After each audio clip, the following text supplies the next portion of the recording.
आज शुक्रवार चाल बसैवा गपर आसर यही कार्यक्रम को मु सबिता पट्टनायक पुणी थे आपण मानक चियर्स भाषा तरफ स्वागत जनाऊँगी।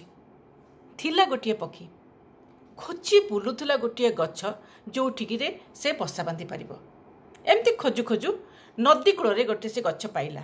से गछ पाखक जाकि पचारा गछ मु तुम डाल में बसा बांधि पारि किंतु गछटी पूरा कटु शब्द कहला ना ना ना मु मो डाल में तुमको बसा बांधिया को दे पारिनी तुम्हें जाकि अन्य कुछ गछ खोज। बिचरा पक्षीटीर भारी मन दुख हो गला। से सतकु सत खोजी खोजी गोटे गछ पाइला और से बसा बांधिला। एमिति हैला किछि दिन परे गोटे बड़ झड़ तोफानटे आसिला।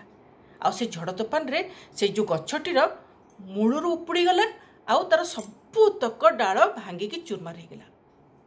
वर्तमान पक्षीटी आसी गछ पाखरे पहुँची गला आउ कहला देखिल कर्मर फल तमे मते केमिति कठोर शब्द रे कहिथिल कर्मटा एबे तमे पाइल तार फल पाइल। किंतु गछटी उत्तर कौन देला जानछंती कहला मु जानिथिली मो चेर केते दुर्बल मु जानिथिली सेइथिपाई मु चाहू नथली कि तमर भी दशा हो सेइथिपाई मु तुमको मना कली मो डाल रे तमे बसा बांधनी बोली। एमिति भी हुए ना बेले बेले आमे भी अन्य मानक व्यवहार रे तांको एई भली भाबरे जज करंती बोधे। धन्यवाद।